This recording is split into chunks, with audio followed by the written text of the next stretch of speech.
모든 걸 포기하려던 그 순간, 제 안에 새로운 생명이 숨쉬고 있었죠. 모든 걸 빼앗길 뻔한 순간이었죠. 하지만 저는 절대로 무너지지 않아요. 한국은 제게 모든 걸 주었습니다. 이제 저는 진짜 한국 사람입니다. 병원 복도의 공기는 유난히 차가웠습니다. 섭씨 18도로 맞춰진 에어컨 바람이 제 얇은 어깨를 스쳤고 코끝에는 찌르는 듯한 소독약 냄새가 맴돌았습니다. 하얀 가운을 입은 의사가 차트를 넘기는 소리가 마치 거대한 바위가 구르는 것처럼 크게 들렸습니다. 32살 인생의 가장 찬란한 시기에 제가 들은 말은 사형 선고와도 같았습니다. 평생 아이를 가질 수 없다는 의사의 무심한 목소리. 가능성 0%라는 그 잔인한 숫자 앞에서 저는 숨을 쉴 수 없었습니다. 아테네의 뜨거운 태양 아래서 자랐던 제가 얼음장 같은 절망에 갇혔던 그날을 저는 평생 잊지 못합니다. 그런 제가 지금은 한국에서 6아이의 엄마를 꿈꾸며 연 매출 200억의 기업을 이끌고 있습니다. 인생을 바꾼 그날의 선택, 저의 기적 같은 이야기를 시작해보려 합니다. 이번 영상은 스토리를 재구성한 이야기입니다. 여러분의 구독과 좋아요, 진심 어린 댓글이 영상 제작에 정말 큰 힘이 됩니다. 시청하고 계신 지역은 어디신지 댓글 남겨주세요. 저는 그리스 아테네에서 태어난 엘레나입니다. 지중해의 푸른 바다와 올리브 나무가 가득한 언덕 사이에서 자라며 저는 자연스럽게 공간을 아름답게 꾸미는 일에 매료되었습니다. 조경 건축가라는 꿈을 안고 앞만 보고 달려왔죠. 아테네 국립공대에서 수석으로 졸업하고 유럽 전역을 돌며 유명한 정원들을 설계했습니다. 일에 있어서는 누구보다 완벽주의자였고 제가 만든 정원에서 사람들이 행복해하는 모습을 보는 것이 제 삶의 전부였습니다. 사랑이라는 감정은 제게 사치처럼 느껴졌습니다. 하지만 30이 되던 해 제 인생에 폭풍처럼 찾아온 한 남자가 있었습니다. 그의 이름은 민호였습니다. 그리스의 대규모 휴양지 조성 프로젝트에 파견 온 한국인 엔지니어였죠. 거친 공사 현장에서 도면을 들고 씨름하던 그는 유독 눈에 띄었습니다. 강한 자외선 아래서 구슬땀을 흘리면서도 동료들에게 건네는 웃음이 참 따뜻한 사람이었습니다. 처음에는 그저 성실한 파트너라고만 생각했습니다. 하지만 어느 날 늦은 밤까지 남아서 설계를 수정하던 제게 그가 따뜻한 캔커피 하나를 내밀었습니다. 그리스의 밤바람이 제법 차가운데 조심하세요. 그 짧은 영어 한마디와 수줍은 미소에 제 마음의 빗장이 풀려버렸습니다. 우리는 아테네의 해변을 걷고 파르테논 신전의 노을을 함께 보며 사랑을 키웠습니다. 민호는 저를 위해 서툰 솜씨로 한국 음식을 만들어주기도 했습니다. 매운 고추장 냄새가 처음에는 낯설었지만 그 속에 담긴 그의 진심이 느껴져 눈물이 났습니다. 1년의 열애 끝에 우리는 결혼을 약속했습니다. 하지만 행복도 잠시 결혼을 앞두고 받은 건강검진에서 저는 청천벽력 같은 소식을 들었습니다. 선천적으로 자궁기형이 있어 임신이 절대 불가능하다는 것이었습니다. 부모님과 형제들이 많은 화목한 가정에서 자란 제게 그것은 세상이 무너지는 고통이었습니다. 민호에게 헤어지자고 했습니다. 아이를 낳아줄 수 없는 아내를 어느 한국 남자가 원하겠냐며 저는 그를 매몰차게 밀어냈습니다. 아테네의 밤거리를 헤매며 수없이 울었습니다. 하지만 민호는 포기하지 않았습니다. 매일 제 집 앞으로 찾아와 문을 두드렸습니다. 엘레나, 나는 아이를 원하는 게 아니라 당신을 원하는 거야. 우리 둘만으로도 충분히 행복할 수 있어. 그는 제 손을 꼭 잡고 말했습니다. 그의 흔들림 없는 눈빛을 보며 저는 다시 한번 용기를 냈습니다. 우리는 그리스에서 소박한 결혼식을 올렸고 민호의 파견 기간이 끝나자 저는 모든 것을 뒤로하고 한국행 비행기에 올랐습니다. 인천공항에 첫 발을 내디뎠을 때의 그 습하고 뜨거운 공기를 기억합니다. 낯선 언어와 빽빽한 고층 빌딩들. 모든 것이 두려웠습니다. 하지만 시댁 식구들은 저를 따뜻하게 안아주었습니다. 특히 시어머니는 말이 통하지 않는 저를 위해 매일 시장에 가서 신선한 재료를 사다가 정성껏 밥상을 차려주셨습니다. 그리스 며느리가 혹시라도 기운이 없을까봐 곰탕을 고우시고 직접 짠 참기름 냄새로 온 집안을 가득 채우셨죠. 제가 임신을 못한다는 사실을 알고 계시면서도 단 한 번도 눈치를 주지 않으셨습니다. 오히려 제 손을 잡으며 괜찮다, 예쁜 우리 아가 속상해하지 마라 하시며 제 등을 토닥여 주셨습니다. 한국 생활에 적응해 가던 어느 날 저는 다시 일을 시작하고 싶다는 생각이 들었습니다. 남편의 지지 속에 저는 작은 조경 설계 사무소를 열었습니다. 하지만 한국의 시장은 냉혹했습니다. 외국인 여자가 한국의 정서를 알겠냐는 편견과 싸워야 했죠. 저는 포기하지 않았습니다. 그리스에서 배운 지중해식 정원 스타일과 한국의 단아한 정취를 결합한 새로운 개념의 조경을 선보였습니다. 발바닥이 부르트도록 전국의 수목원을 찾아다녔고 한국의 흙냄새와 돌의 질감을 익혔습니다. 영하의 추위 속에서도 현장을 지키며 나무 한 그루 한 그루의 위치를 직접 잡았습니다. 그러던 중 결정적인 기회가 찾아왔습니다. 경기도 근교의 한 대형 리조트에서 정원 리뉴얼 프로젝트 공모를 낸 것이었습니다. 수많은 대형 업체들이 참여했지만 저는 저만의 진심을 담은 기획안을 제출했습니다. 인공적인 조형물을 최소화하고 사계절의 변화를 온몸으로 느낄 수 있는 치유의 정원을 제안했죠. 결과는 놀랍게도 저의 낙점이었습니다. 6개월 동안 저는 집에도 거의 들어가지 못하고 현장에서 살다시피 했습니다. 흙투성이가 된 작업복을 입고 거친 인부들과 소통하며 저만의 작품을 만들어 나갔습니다. 마침내 정원이 공개되던 날 리조트를 찾은 사람들은 탄성을 내뱉었습니다. 한국에서 본 적 없는 이국적이면서도 포근한 풍경의 사람들은 매료되었습니다. 입소문은 순식간에 퍼졌고 제 정원은 SNS에서 인생 사진 명소로 불리며 폭발적인 인기를 끌었습니다. 그때부터였습니다. 전국의 호텔 리조트 그리고 기업 사옥에서 조경 의뢰가 쏟아지기 시작했습니다. 작은 사무실은 어느덧 수십 명의 직원을 거느린 법인으로 성장했고 연 매출은 100억을 넘어 200억을 바라보게 되었습니다. 사업가로서 성공 가도를 달리며 저는 바쁜 나날을 보냈습니다. 하지만 마음 한구석에는 여전히 채워지지 않는 빈자리가 있었습니다. 퇴근길 유모차를 끌고 가는 엄마들의 모습만 봐도 가슴이 시릿했습니다. 아이를 가질 수 없다는 사실은 시간이 흘러도 익숙해지지 않는 통증이었습니다. 남편 민호는 제게 늘 고생했다며 어깨를 주물러 주었지만 그의 일기장에서 우연히 발견한 아기 신발 그림을 보았을 때 저는 화장실 문을 잠그고 한참을 울었습니다. 우리가 이룬 이 거대한 성공이 과연 누구를 위한 것인가 하는 회의감이 들기도 했죠. 그러던 2024년 봄 유난히 몸이 무겁고 입맛이 없었습니다. 과로 타시겠거니 생각하며 보양식을 챙겨 먹었지만 구역질이 멈추지 않았습니다. 설마 하는 마음에 찾은 병원에서 저는 믿을 수 없는 소리를 들었습니다. 엘레나 씨 축하합니다. 임신 8주입니다. 의사의 목소리가 들리는 순간 제 주변의 모든 소리가 사라졌습니다. 잘못 들은 게 아닐까 싶어 몇 번을 다시 물었습니다. 모니터 속에서 깜빡이는 작은 점. 그것은 분명히 살아있는 생명이었습니다. 의학적으로 불가능하다던 기적이 제 몸속에서 일어나고 있었던 것입니다. 저는 떨리는 손으로 남편에게 전화를 걸었습니다. 목소리가 나오지 않아 한참을 흐느끼기만 했습니다. 민호가 놀라 병원으로 달려왔고 초음파 사진을 확인한 그는 바닥에 주저앉아 어린아이처럼 울었습니다. 시댁 식구들도 소식을 듣고 한 걸음에 달려오셨습니다. 시어머니는 제 손을 잡고 조상님이 도우셨다며 기쁨의 눈물을 흘리셨습니다. 아테네의 친정 부모님께도 소식을 전했습니다. 전화를 너머로 들려오는 어머니의 통곡 소리에 저도 함께 울었습니다.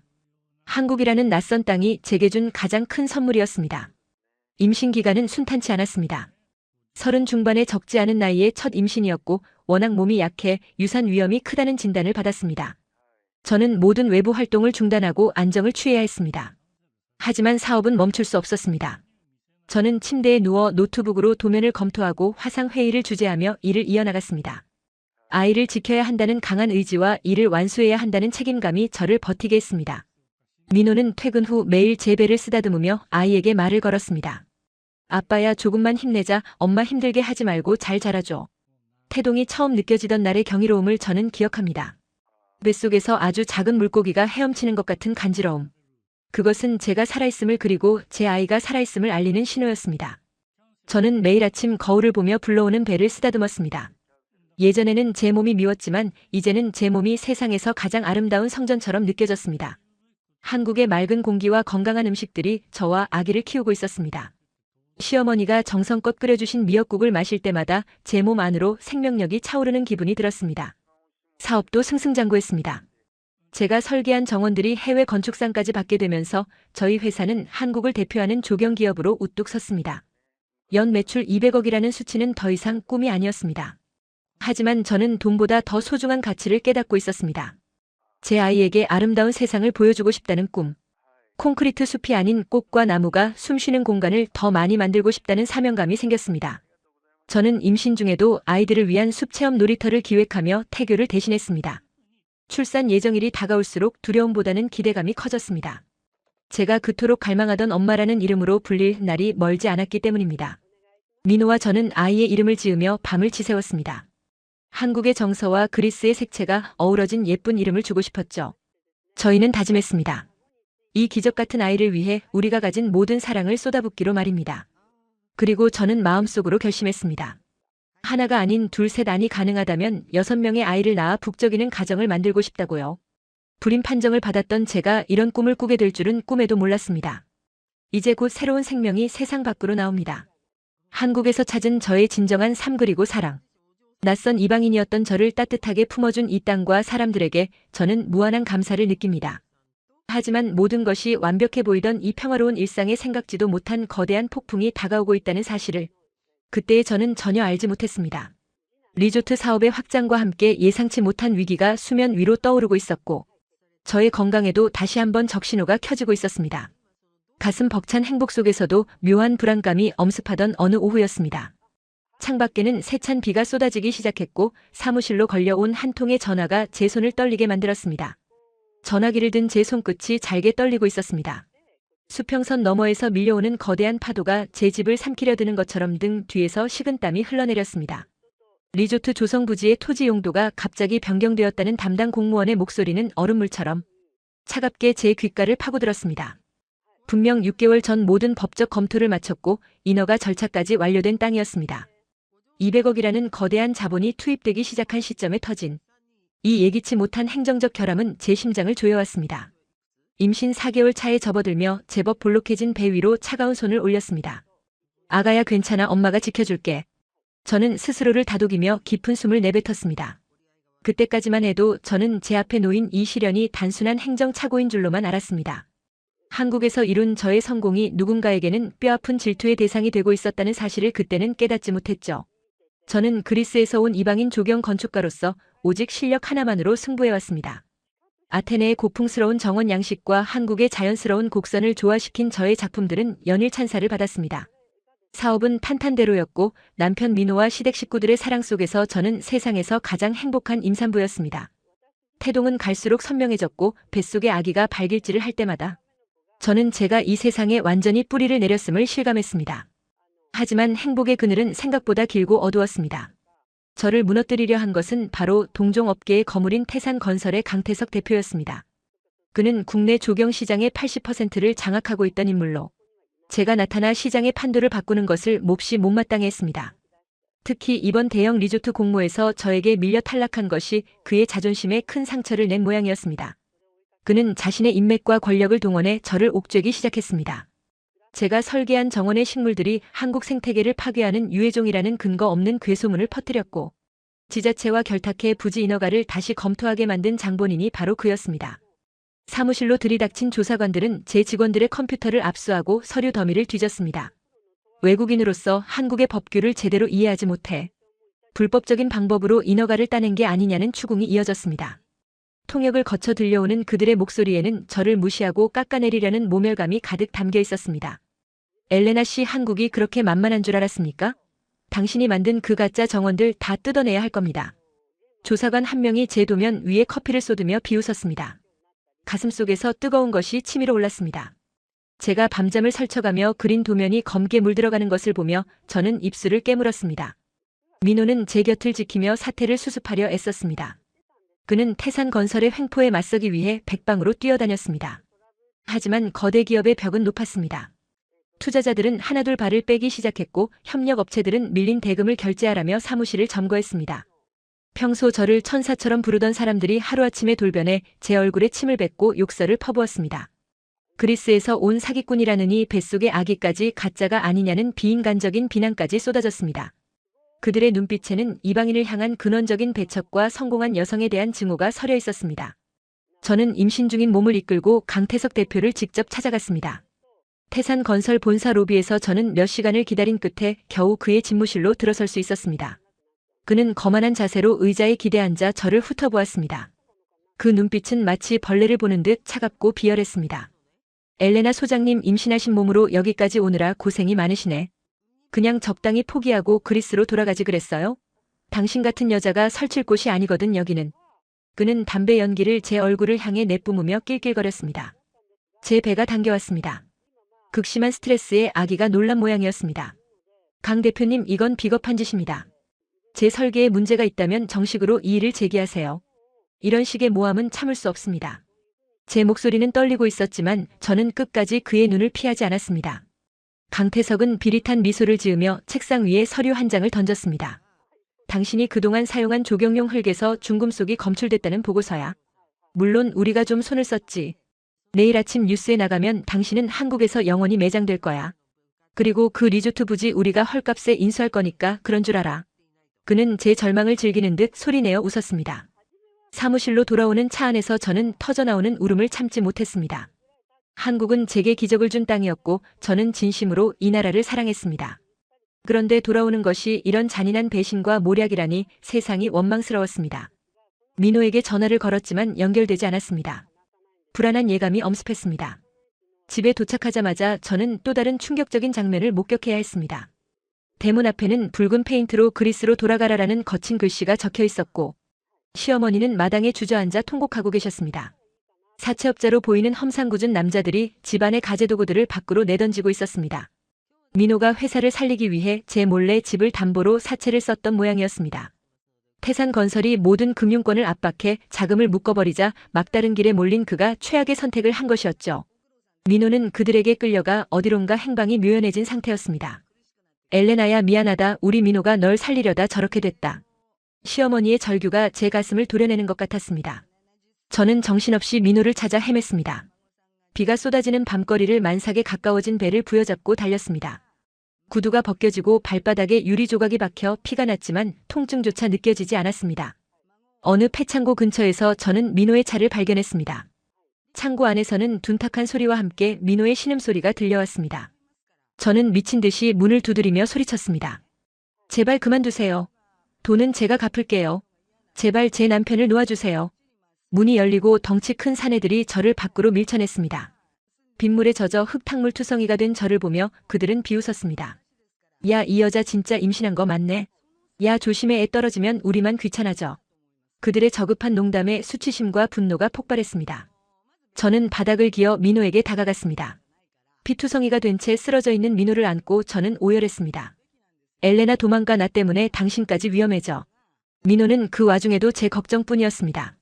저는 그를 꼭 안고 사내들을 쳐다봤습니다. 당신들 배후에 누가 있는지 알아? 강태석에게 전해. 절대로 포기하지 않는다고. 당신들이 무너뜨린 건 내 사업일지 몰라도 내 자존심과 내 아기는 절대로 못 가져가. 제 눈에는 서늘한 도끼가 서려 있었습니다. 사내들은 잠시 주춤하는 듯 하더니 민호를 떼어놓고 저를 창고 밖으로 내던졌습니다. 차가운 빗줄기가 온몸을 때렸습니다. 아랫배가 찌르는 듯이 아파왔습니다. 다리 사이로 뜨거운 액체가 흘러내리는 것이 느껴졌습니다. 빗물인지 피인지 알 수 없는 그 액체가 바닥을 붉게 물들였습니다. 안 돼, 아가야. 제발 엄마를 버리지 마. 저는 필사적으로 배를 감싸 안았습니다. 의사 선생님이 말씀하셨던 0%의 가능성을 뚫고 찾아온 아이였습니다. 제 인생의 유일한 빛이자 기적이었습니다. 그런데 이 차가운 아스팔트 위에서 아이를 잃을지도 모른다는 공포가 저를 잠식했습니다. 정신이 흐릿해져 갔습니다. 멀리서 경찰차의 사이렌 소리가 들리는 듯 했지만 제 몸은 이미 감각을 잃어가고 있었습니다. 병원 응급실의 백색 조명이 제 눈을 찔렀습니다. 산소 마스크를 쓴 채 저는 사투를 벌이고 있었습니다. 간호사들의 다급한 움직임과 의사의 고함 소리가 환청처럼 들렸습니다. 산모 혈압이 너무 낮아요. 태아 심박수가 떨어지고 있습니다. 응급수술 준비하세요. 저는 의식이 가라앉는 와중에도 제 배를 놓지 않았습니다. 손가락 끝에 힘을 주어 튀어나온 핏줄이 선명했습니다. 아가야, 엄마가 미안해. 제발 살아만 줘. 제 간절한 기도는 어둠 속으로 흩어지고 있었습니다. 며칠 후 정신을 차렸을 때 제 곁에는 초췌해진 시어머니가 계셨습니다. 민호는 다행히 생명에는 지장이 없었지만 심각한 골절상을 입어 다른 병실에 누워 있었습니다. 그리고 제 아이는 가까스로 유산을 면했지만 태반 조기박리 위험이 커져 당장 수술을 해야 할지도 모르는 상황이었습니다. 하지만 더 큰 문제는 밖에서 기다리고 있었습니다. 강태석은 제가 병원에 누워있는 사이 저를 횡령 및 사기 혐의로 고소했습니다. 병실 문 앞에는 형사들이 지키고 서서 제가 퇴원하기만을 기다리고 있었습니다. 사업은 이미 파산 절차에 들어갔고 저희 가족은 길거리에 나앉을 처지가 되었습니다. 강태석은 사람을 보내 저에게 마지막 제안을 해왔습니다. 모든 조경 기술의 특허권을 넘기고 한국을 떠난다면 고소를 취하해주겠다는 것이었습니다. 비겁하고 치졸한 협박이었습니다. 침대에 누워 천장을 바라보며 저는 제가 처한 현실을 직시했습니다. 돈도 명예도 남편의 건강도 심지어 뱃속 아기의 생명까지 모든 것이 벼랑 끝에 서 있었습니다. 그리스에서 왔던 그 당당했던 조경 건축가 엘레나는 온데간데없고 상처 입은 짐승처럼 신음하는 여자만이 남았습니다. 병실 밖에서 기자들이 서성이는 소리가 들렸습니다. 해외 유명 디자이너의 추락이라는 자극적인 기사들이 연일 인터넷을 도배했습니다. 사람들은 제 진실을 알려고 하지 않았습니다. 그저 한 외국인 여성이 한국에서 대박을 터뜨리려다 벌을 받은 것이라며 손가락질했습니다. 익명의 댓글들은 제 아기의 생명을 저주하기까지 했습니다. 인간의 잔인함이 어디까지일 수 있는지 저는 뼈저리게 느끼고 있었습니다. 밤마다 가위 눌림에 시달렸고 눈을 뜨면 지옥 같은 현실이 저를 기다리고 있었습니다. 그런데 그 순간 제 뱃속에서 아주 미세한 움직임이 느껴졌습니다. 마치 엄마 울지 마 내가 여기 있잖아 라고 말하는 듯한 아주 작은 두드림이었습니다. 죽어가던 제 심장에 다시 뜨거운 피가 돌기 시작했습니다. 저는 눈물을 닦고 침대 난간을 꽉 잡았습니다. 제가 무너지면 민호도 제 시어머니도 그리고 이 작은 생명도 모두 끝이었습니다. 저는 이방인이라는 이유로 불임이라는 절망이라는 이유로 저를 무시했던 이 세상의 본때를 보여주고 싶었습니다. 저는 시어머니에게 부탁해 변호사를 알아봐 달라고 했습니다. 하지만 이미 태산건설에 입김이 닿은 변호사들은 모두 제 사건을 거절했습니다. 승산 없는 싸움에 가담하고 싶지 않다는 이유였습니다. 절망이 다시 한번 제 목을 조여왔습니다. 돈 한 푼 없는 파산 상태의 외국인 여자가 거대 기업을 상대로 할 수 있는 일은 아무것도 없어 보였습니다. 하지만 저는 포기할 수 없었습니다. 제가 한국에서 보낸 시간들과 제가 만든 정원들 그리고 그 속에서 피어난 제 아이의 생명이 증거였습니다. 병실 창밖으로 비가 그치고 먹구름 사이로 한 줄기 빛이 내리쬐었습니다. 저는 그 빛을 보며 결심했습니다. 법이 저를 지켜주지 않는다면 제가 직접 저를 지키겠다고요. 저는 강태석이 보낸 서류를 찢어버렸습니다. 그리고 간호사 몰래 휠체어를 타고 병원 비상구로 향했습니다. 몸은 천근만근 무거웠고 배의 통증은 가시지 않았지만 제 정신은 그 어느 때보다 또렷했습니다. 강태석이 가장 두려워하는 것 그리고 제가 가장 잘하는 것으로 그를 무너뜨려야 했습니다. 하지만 병원 로비에 도착했을 때 저를 기다리고 있는 것은 수십 명의 기자와 카메라 플래시였습니다. 누군가 제가 도망치려 한다고 제보를 한 모양이었습니다. 엘레나 씨 횡령 혐의 인정하십니까? 임신은 마케팅을 위한 거짓말입니까? 쏟아지는 질문. 공세와 눈부신 조명 아래서 저는 비틀거렸습니다. 배를 감싸쥔 제 손이 사정없이 떨렸습니다. 그들의 카메라는 제 고통스러운 표정을 담기 위해 혈안이 되어 있었습니다. 그때 멀리서 검은 양복을 입은 사내들이 저를 향해 다가오는 것이 보였습니다. 강태석의 수하들이었습니다. 그들의 손에는 저를 어디론가 강제로 끌고 가기 위한 구속 도구들이 들려 있었습니다. 저는 뒤를 돌아보았습니다. 하지만 비상구 문은 이미 잠겨 있었고 도망칠 곳은 어디에도 없었습니다. 기자들의 함성과 사내들의 거친 발소리가 점점 가까워졌습니다. 제 눈앞이 다시 캄캄해졌습니다.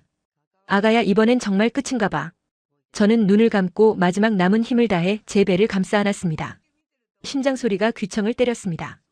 제 생애 가장 절망적이고 비참한 순간 저는 누군가의 이름을 부르짖으며 바닥으로 고꾸라졌습니다. 제 의식이 멀어지는 순간 누군가가 제 어깨를 거칠게 잡아챘습니다.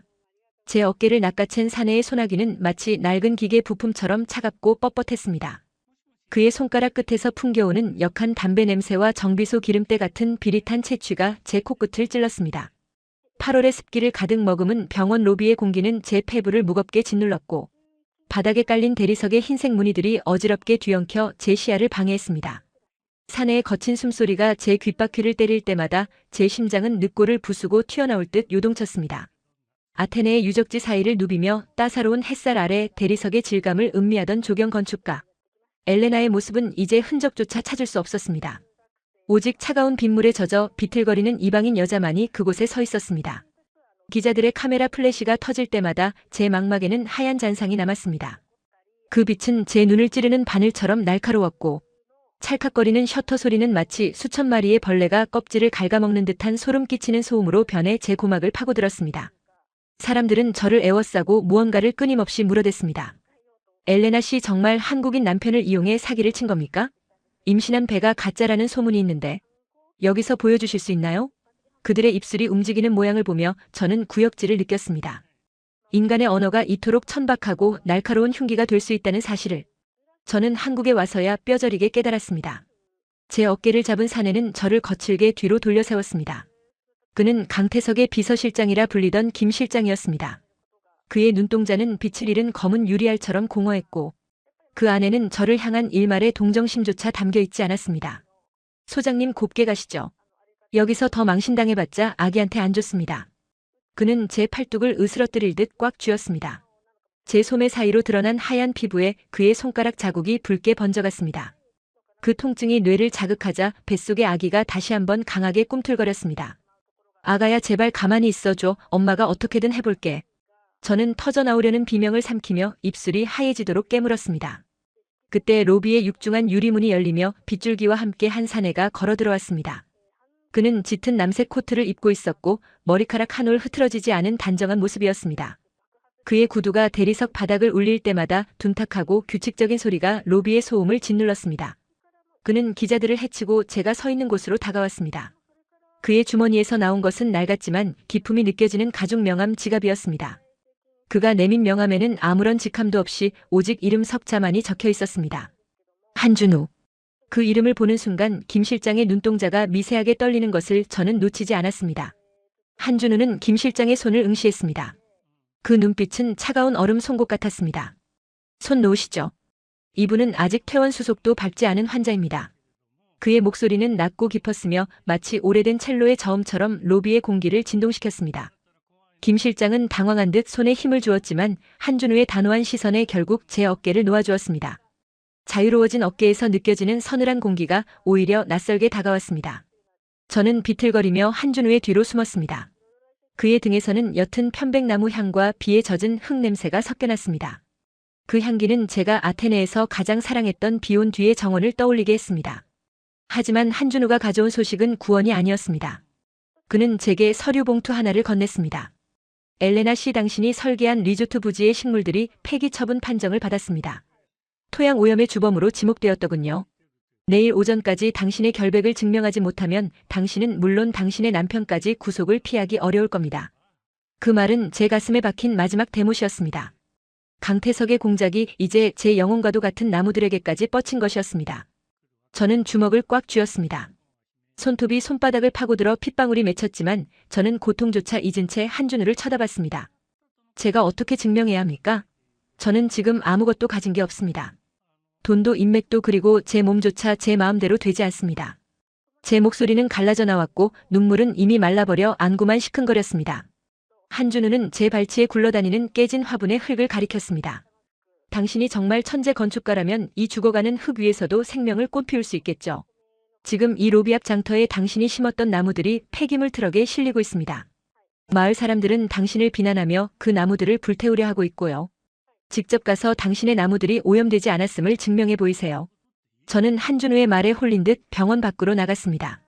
환자복 위에 걸친 얇은 가디건은 쏟아지는 빗줄기에 순식간에 젖어 제 몸을 조여왔습니다. 병원 앞 광장은 마침 지역 장터가 열리고 있었고 그 한복판에는 제가 그토록 아꼈던 올리브 나무와 한국의 소나무들이 밧줄에 묶인 채 비참하게 놓여 있었습니다. 사람들은 나무를 향해 오물을 던지고 있었습니다. 저 이방인 여자가 우리 땅을 다 망쳐놨어. 저 나무들에서 독이 나온다는데 다 태워버려야 해. 광기의 어린 목소리들이 빗소리를 뚫고 제 고막을 때렸습니다. 저는 나무들에게 다가갔습니다. 진흙탕 속에 처박힌 올리브 나무의 잎사귀들은 생기를 잃고 검게 변해 있었습니다. 그것은 제가 그리스에서 가져온 어린 묘목들을 한국의 기후에 맞게 수년간 개량하여 키워낸 자식 같은 존재들이었습니다. 저는 무릎을 꿇고 흙 속에 손을 집어넣었습니다. 차가운 진흙이 손톱 사이로 파고들었고 부러진 나뭇가지가 제 손등을 긁어 상처를 냈습니다. 하지만 저는 멈추지 않았습니다. 나무의 뿌리를 어루만지며 저는 눈을 감았습니다. 제 손끝으로 전달되는 나무의 맥박을 느끼려 애썼습니다. 강태석이 고용한 사내들이 저를 끌어내려 했습니다. 야, 이 미친 여자야, 당장 비켜. 이 나무들 다 소각장으로 보낼 거니까. 그들은 제 머리채를 잡으려 손을 뻗었습니다. 하지만 저는 그들의 위협을 무시한 채 흙의 냄새를 맡았습니다. 흙에서는 강태석이 주장하는 중금 속의 비릿한 냄새가 아니라 오직 생명이 견뎌온 고귀한 고통의 향기가 났습니다. 저는 주머니에서 조경용 칼을 꺼냈습니다. 사람들은 비명을 지르며 물러났습니다. 하지만 저는 그 칼로 제 팔뚝을 그으려는 것이 아니었습니다. 저는 나무의 줄기를 아주 얇게 베어냈습니다. 단면에서 배어나오는 투명한 수액을 보며 저는 확신했습니다. 이 나무들은 죽지 않았습니다. 오염되지도 않았습니다. 다만 사람들의 증오와 차가운 빗줄기에 잠시 숨을 죽이고 있을 뿐이었습니다. 저는 주변에 널려있는 장터의 폐기물들을 모으기 시작했습니다. 깨진 항아리 조각, 버려진 집단, 그리고 누군가 먹다 버린 과일 껍질까지. 사람들은 제가 미쳤다고 수군거리며 뒤로 물러났습니다. 하지만 제 눈에는 그 모든 쓰레기가 공간을 치유할 재료로 보였습니다. 저는 8개월 된 임산부의 몸이라고는 믿기지 않을 만큼 기민하게 움직였습니다. 손가락 끝은 추위에 떨리고 있었지만 흙을 만지는 감각만은 그 어느 때보다 날카롭게 깨어 있었습니다. 저는 깨진 항아리 조각을 이용해 빗물이 빠져나갈 길을 만들고 집단을 꼬아 차가운 바람을 막을 차양을 세웠습니다. 올리브 나무의 뿌리를 감싸 안으며 저는 그리스어로 나지막이 노래를 불렀습니다. 그것은 제 할머니가 정원을 가꿀 때 부르시던 오래된 축복의 노래였습니다. 빗소리에 섞여 들어가는 제 노래는 낮고 구슬펐지만 그 안에는 세상을 향한 저항의 의지가 담겨 있었습니다. 나무의 배치를 바꾸기 시작했습니다. 소나무의 거친 껍질과 올리브 나무의 은빛 잎사귀가 서로를 지탱하도록 엇갈려 심었습니다. 황금 비율을 따지던 수학적인 머리는 멈추고 오직 흙의 숨소리에 반응하는 본능만이 제 몸을 움직였습니다. 진흙범벅이 된 제 환자복은 이제 제 긍지가 되었습니다. 저는 빗물을 받아 나무의 잎을 닦아냈습니다. 제 손길이 닿을 때마다 검게 죽어있던 잎사귀들이 조금씩 본래의 빛을 되찾는 듯 했습니다. 그것은 단순한 조경이 아니라 처절한 사투이자 기도였습니다. 1시간쯤 흘렀을까요? 비가 조금씩 잦아들기 시작했습니다. 장터의 소음은 사라지고 오직 제 거친 숨소리와 나무 위로 떨어지는 빗방울 소리만이 정적을 메웠습니다. 제가 만든 그 작은 공간은 장터의 지저분한 배경 속에서 기적처럼 빛나고 있었습니다. 쓰레기 더미 사이에서 피어난 생명의 정원. 올리브 나무의 가지는 소나무의 팔에 기대어 있었고 깨진 항아리 틈새로는 빗물이 맑은 소리를 내며 흐르고 있었습니다. 사람들은 던지려던 돌을 내려놓고 멍하니 그 풍경을 바라봤습니다. 강태석이 보낸 사내들도 몽둥이를 든 채 멈춰 섰습니다. 그들의 비열한 눈빛에는 생경한 경외감이 서려 있었습니다. 나무에서 독이 나온다던 그들의 주장은 이 아름다운 풍경 앞에서 힘을 잃었습니다. 오염된 흙에서는 절대로 나올 수 없는 싱그러운 향기가 광장을 가득 채웠습니다. 저는 흙투성이가 된 손을 털고 일어섰습니다. 아랫배에서 느껴지는 묵직한 통증이 다시 저를 괴롭혔지만 저는 무너지지 않았습니다. 저는 한준우를 똑바로 쳐다봤습니다. 그의 무표정했던 얼굴에 처음으로 미세한 균열이 생기는 것을 보았습니다. 보이십니까? 이것이 제 나무이고 이것이 제 진실입니다. 제 목소리는 작았지만 광장 끝까지 선명하게 울려 퍼졌습니다. 기자들의 플래시는 더 이상 저를 공격하는 흉기가 아니었습니다. 그들은 홀린 듯 이 기적 같은 정원을 카메라에 담기 시작했습니다. 마을 사람 중 한 명이 조심스럽게 다가와 나무의 잎사귀를 만져보았습니다. 향기가 정말 좋네요. 독은커녕 마음이 편안해집니다. 누군가의 그 한마디가 기폭제가 되었습니다. 비난을 퍼붓던 사람들의 눈빛이 미안함과 경탄으로 바뀌어갔습니다. 한준우는 천천히 걸어와 제가 만든 정원 앞에 섰습니다. 그는 빗물에 젖은 올리브 잎사귀 하나를 손가락으로 튕겨냈습니다.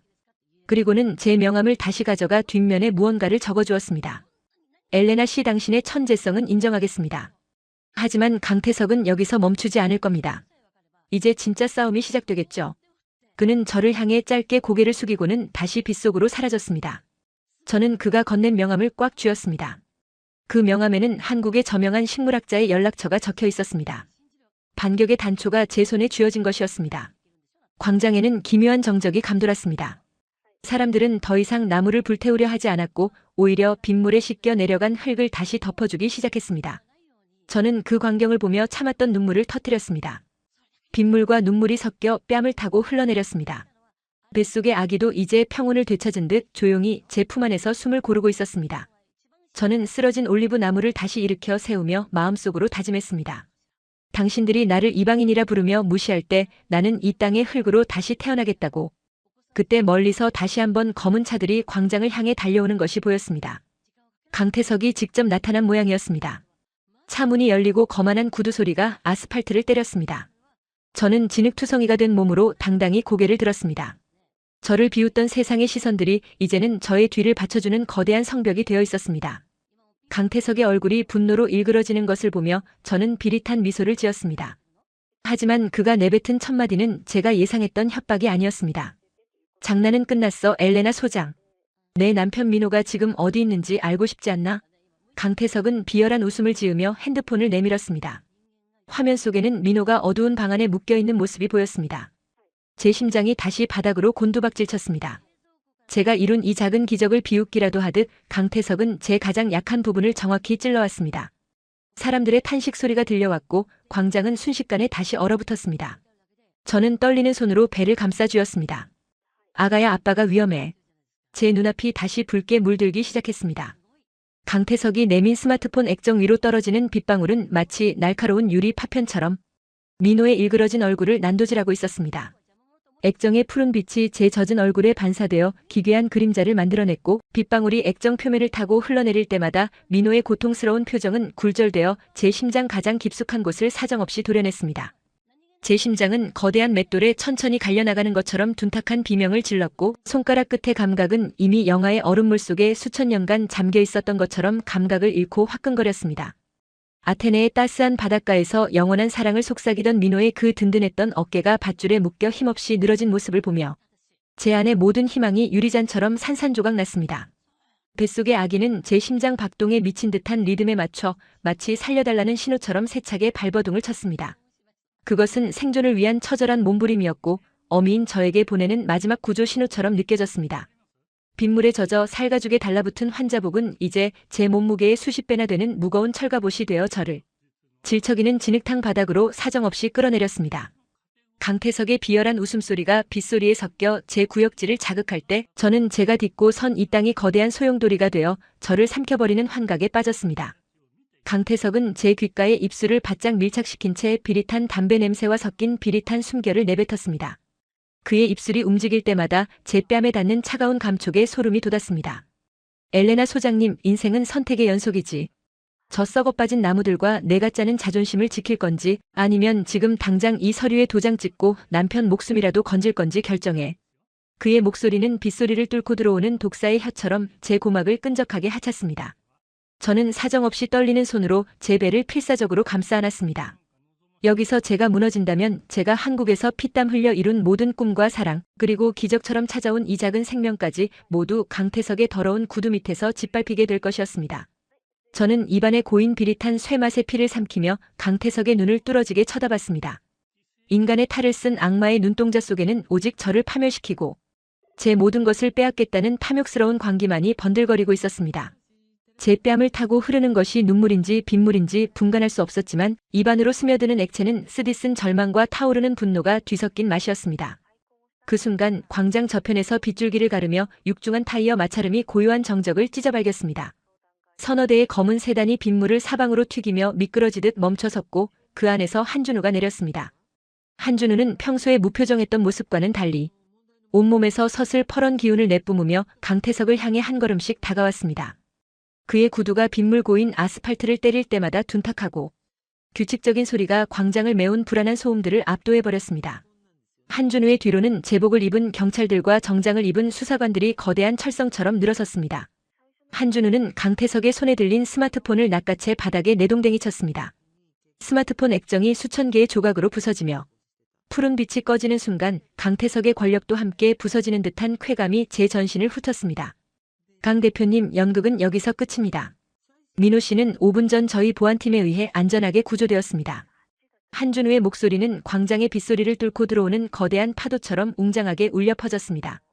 강태석의 얼굴이 찰나의 순간에 잿빛으로 변하며 무너져 내렸습니다. 거만하게 치켜 올렸던 그의 눈썹이 경련하듯 바르르 떨렸고 비릿한 미소를 띠던 입술은 갈 길을 잃은 채 벙긋거렸습니다. 그의 이마에는 굵은 땀방울이 빗물과 섞여 흘러내렸습니다. 내가 감히 나한테 이런 짓을 하고도 무사할 줄 알아? 강태석의 비명 섞인 목소리는 이미 힘을 잃고 허공을 맴돌았습니다. 한준우는 비웃음조차 아깝다는 듯 차가운 손길로 태블릿 PC를 꺼내 들었습니다. 이미 당신이 토지 용도 변경을 위해 군청 공무원들에게 건넨 수억 원의 뇌물 리스트와 조경토 오염을 조작하라고 지시한 상세한 녹취록, 그리고 민호 씨를 납치하도록 사주한 결정적 증거까지 모두 검찰로 넘어갔습니다. 당신의 오른팔인 김 실장도 이미 모든 것을 자백했으니 이제 당신이 갈 곳은 차가운 쇠창살 뒤뿐입니다. 수사관들이 달려들어 강태석의 양팔을 거칠게 잡아챘습니다. 강태석은 짐승처럼 발악하며 저를 향해 침을 뱉고 욕설을 퍼부었지만 경찰들의 차가운 수갑이 그의 손목을 결박하는 날카로운 쇠소리가 빗소리를 압도하며 선명하게 들려왔습니다. 그 쇠소리는 제게 지옥 끝에서 들려오는 자유의 종소리처럼 감미로웠습니다. 저는 그 자리에 주저앉아 짐승 같은 울음을 터뜨렸습니다. 차가운 진흙이 제 무릎을 적시고 손톱 밑으로 파고들었지만 그 감촉은 오히려 저를 현실로 돌려보내는 따뜻한 위로처럼 느껴졌습니다. 시어머니가 빗속을 뚫고 달려와 흙투성이가 된 저를 꽉 안아주셨습니다. 시어머니의 몸에서는 늘 맡던 포근한 분냄새와 빗물 냄새가 섞여났습니다. 엘레나야, 살았다. 우리 민호도 살고 너도 살았어. 시어머니의 뜨겁고 짠 눈물이 제 목덜미에 닿을 때 저는 비로소 제가 지옥의 문턱에서 돌아왔음을 온몸으로 실감했습니다. 저 멀리서 붉은 경광등을 밝힌 구급차 한 대가 다급하게 광장으로 밀고 들어왔습니다. 들것에 실린 채 내리는 민호의 모습이 보였습니다. 헝클어진 머리칼 사이로 피멍이 든 얼굴이 드러났지만 민호는 저를 보자마자 억지로 입꼬리를 올려 미소를 지어 보였습니다. 엘레나, 나 괜찮아. 우리 아기는 무사해. 민호의 갈라진 목소리에 저는 다시 한번 오열하며 그의 가슴팍에 얼굴을 묻었습니다. 그의 심장 박동 소리가 제 귀에 닿는 순간 세상의 모든 소음이 음소거되고 오직 생명의 파동만이 제 온몸을 감싸 안았습니다. 응급실의 차가운 금속 침대 위에 누워 저는 다시 한번 목숨을 건 사투를 시작했습니다. 극심한 스트레스와 신체적 무리가 겹쳐 조기 진통이 시작된 것이었습니다. 간호사들의 다급한 고무신 소리와 의사의 고함 소리가 환청처럼 어지럽게 들려왔습니다. 산모 혈압이 위험 수치입니다. 태아 심박수가 급격히 떨어지고 있어요. 당장 수술실 잡으세요. 저는 의식이 가라앉는 와중에도 제 배를 놓지 않으려 손가락에 힘을 주었습니다.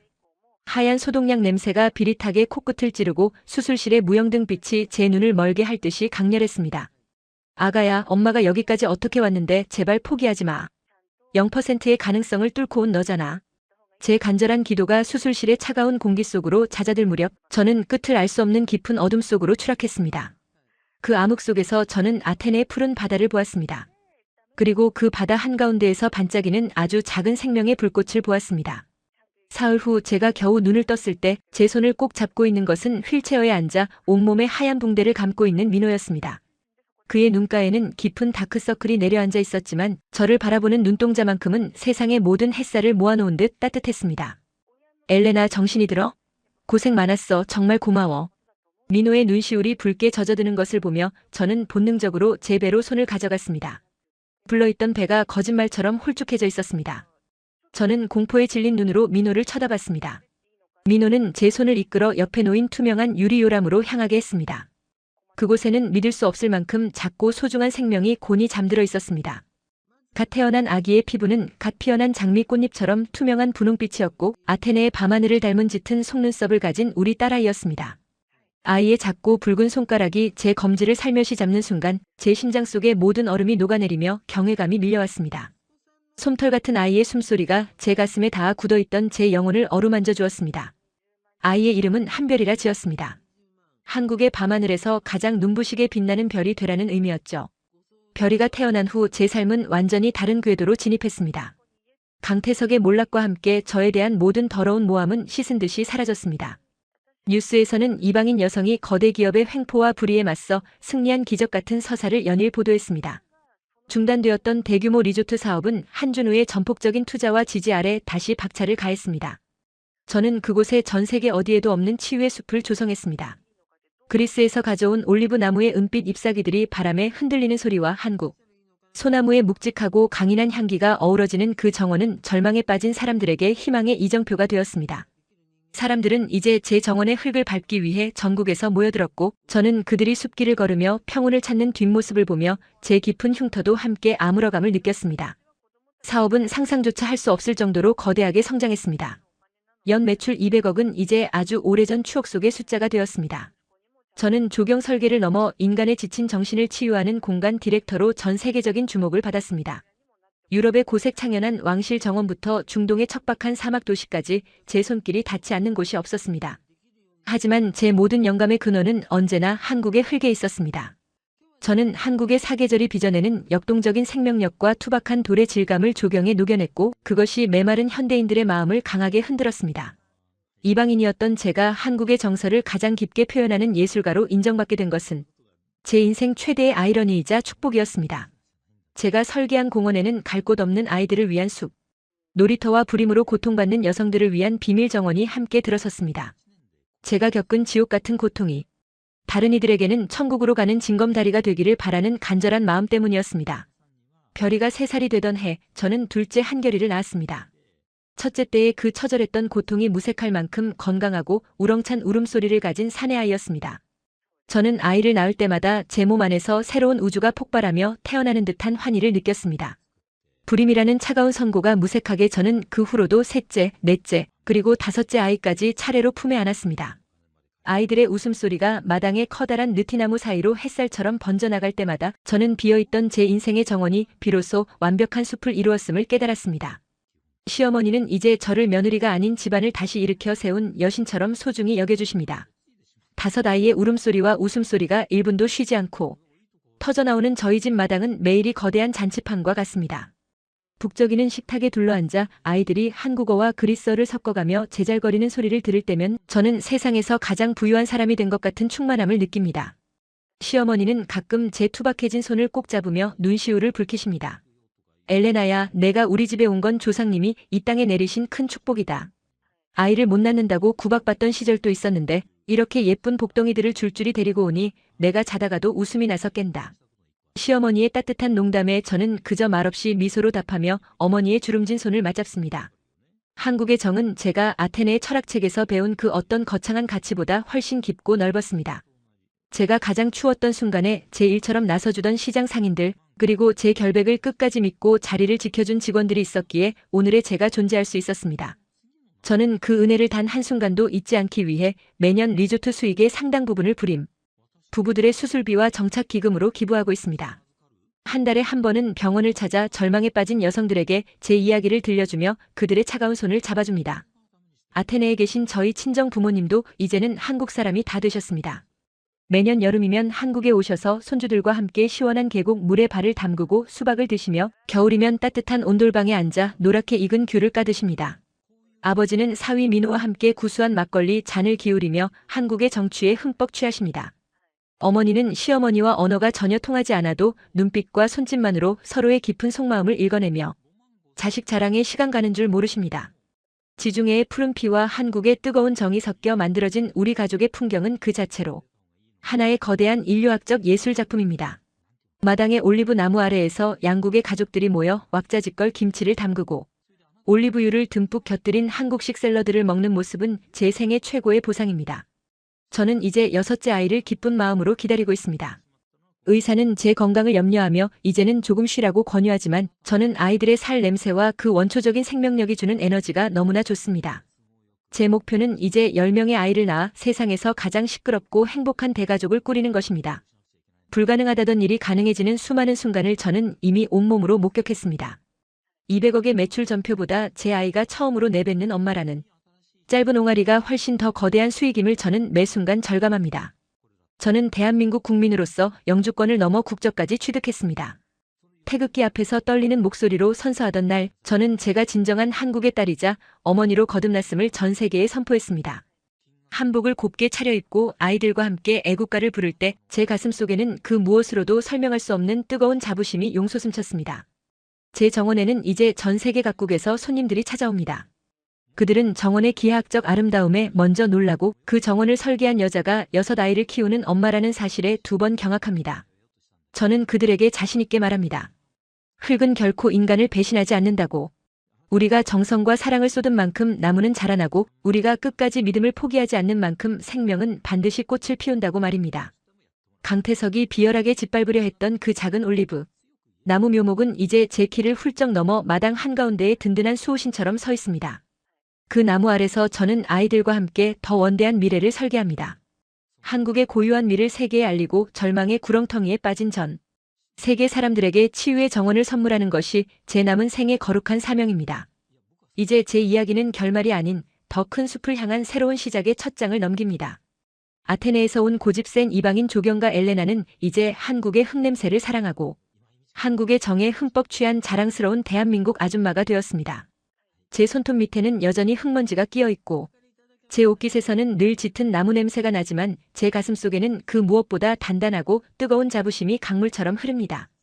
0%의 가능성을 100%의 기적으로 뒤바꾼 저의 이 처절하고도 아름다운 여정은 앞으로도 멈추지 않을 것입니다. 제 아이들이 이 단단한 땅에 깊이 뿌리를 내리고 더 넓은 세상을 향해 푸른 가지를 뻗어나가는 모습을 지켜보며 저는 영원히 이 아름다운 생명의 정원을 지키는 겸손한 정원사로 남고 싶습니다. 시련은 축복이 오기 전에 입는 거친 옷임을 이제는 확실히 압니다. 여러분의 인생에도 혹독한 겨울이 찾아왔나요? 아무리 긴 겨울이라도 봄의 진군을 막을 수는 없습니다. 제가 만난 그 잔인한 눈보라가 결국 저를 더 깊은 뿌리를 가진 단단한 거목으로 키워냈듯이 여러분이 지금 겪고 있는 그 시련도 머지않아 찬란하고 향기로운 꽃을 피워낼 자양분이 될 것입니다. 제 정원의 문은 지친 여러분을 위해 사계절 내내 활짝 열려 있습니다. 세상에 지치고 마음이 꺾인 날이면 언제든 이곳을 찾아오세요. 나무의 깊은 숨소리와 따뜻한 흙의 온기가 여러분의 맺힌 상처를 부드럽게 어루만져 줄 것입니다. 한국이라는 기적의 땅에서 제가 찾은 이 우주보다 큰 행복을 여러분도 꼭 손에 쥐시길 간절히 아주 간절히 기도합니다. 사랑하고 또 감사합니다. 대한민국은 이제 제게 단순히 거주하는 곳이 아니라 제 영혼과 생명이 깃든 영원한 조국입니다.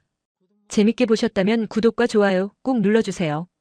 여러분의 응원과 댓글이 모여 더 따뜻한 세상을 만듭니다. 다음 시간에도 감동적인 이야기로 찾아오겠습니다. 늘 건강하시고 행복한 일들만 가득하시길 바랍니다. 감사합니다.